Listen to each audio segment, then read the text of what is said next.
වෙනද වගේම අදත් ටිකක් හදවත සංවේදී කළ සිදුවීමක් අරගෙන තමයි මේ ආවේ.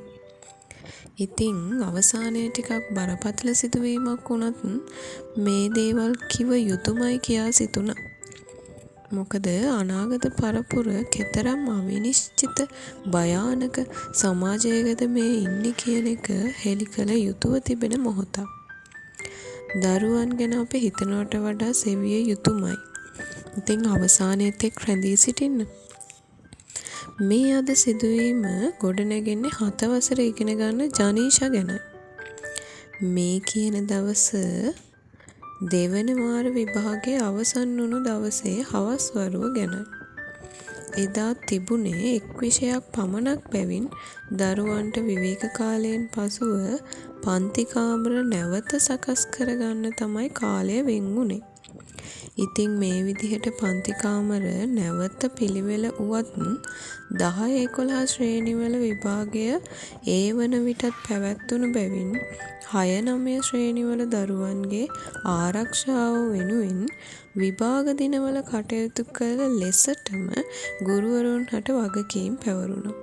අංශ ප්‍රදාන හා පන්ති භාර ගුරු භවතුන්ද විෂය භාර ගුරු භවතුන් කීප දෙනෙක්ද ඒ අතර වුණා.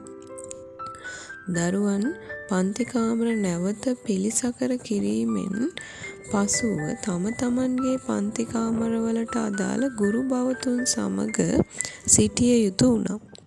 ඒ පන්ති කාමර තුලටම වේ. නමුත් මේ කියන ගැහැණු දරුවන් 3 දෙනෙක් පන්තියේ සිටියේ නැහැ. ඒ දරුවන්ගේ පුටු හිස්ව තිබුණු හේයින් පන්තියේ සිටි ගුරුතුමිය අනෙක් දරුවන්ගෙන් මේ පිළිබඳව විමසා සිටියා.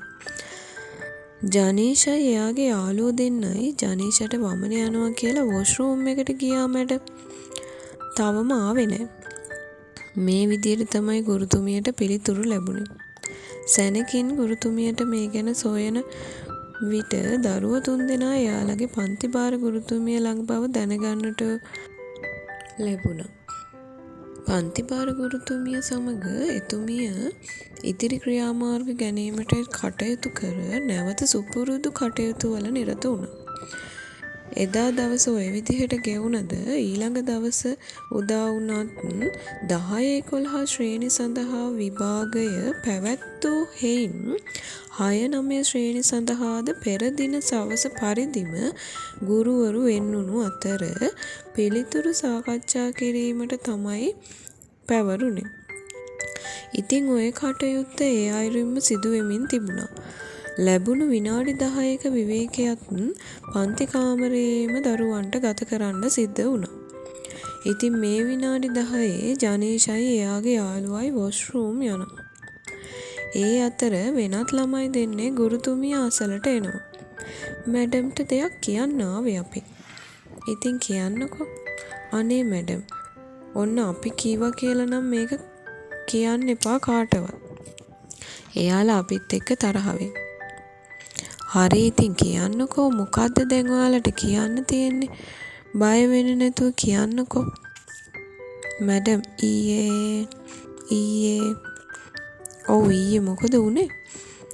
ඊයේ ජනීෂට වමනේ ගියා කිව්වා නේද මැඩම්? ඒ මොනවා වෙලා කියලාද කිව්වේ මැඩම්? ජනීෂා කියපු විදිහට කැන්ටින් එකෙන් කාලා තමයි එයා එහෙම වුණා කියලා කිව්වේ. එහෙම නෙවෙයි මැඩම්. එයාගේ බොයිෆ්‍රෙන්ඩ් එයාට ඉන්ටර්වල් එකේ මොනවද දුන්නා. ඒව කාපුවාම මත් වෙනවලු. එයයි එයාගේ යාළුවයි දෙන්නම ඒ වගේ රස බලන්නයි මොකද වෙන්නේ කියලා බලන්නයි ටිකක් කෑවලු. ජනීෂා ටිකක් වැඩියෙන් කෑවලු. ඒක නිසා තමයි එයාට මේ විදිහට වමනේ ගිහිල්ලා තියෙන්නේ. ඔය විදිහට සේරම විස්තරේ එයාලා දැක්කා කියලා තමයි කිව්වේ. ඉතින් ඉදිරි කටයුතු සොයා බලා මේ දරුවන්ගෙන් විමසූ විට ඇත්ත ඒ විදිහටම පිළිගත් අතර විදුහල්පතිතුමාගේ මැදිහත් වීමෙන් ඉදිරි කටයුතු සිදු වුණා. නමුත් හිතන්නට බොහෝ දෑ එක් කරන මේ සිදුවීම ටිකක් බරපතලයි නේද? මේ කියන පිරිමි දරුවත් ඉගෙන ගන්නේ 8 වසරේ. ඉතින් මේ සමාජ තත්ත්ව ඉක්මනින්ම වෙනස් නොවුනොත් ඉදිරි අනාගතය ගැන කතා කරන්නට දෙයක් ඉතිරි වන්නේද නැත. අනාගතේ රටක් බාරගන්න ඉන්න දරුවන් මේ රට කොතන නතර වේවිද අපිට හිතාගන්නවත් බැරි වේවි. දෙමාපියන් වඩාත් තම දරුවන් පිළිබඳව දැඩිසේ අවධානය යොමු කළ යුතු කාලයක් නොවේද මේ. කොහොම නමුත් මතින් තොර ලස්සන ලක්දෙරණක් ගොඩනගන්න අපි වෙහෙසෙමු. ඉතින් ඉක්මනින්ම නැවත හමු වෙනතුරු ගිහින් එන්නම්. එතෙක් සතුටින් පරිස්සමින් ඉන්න.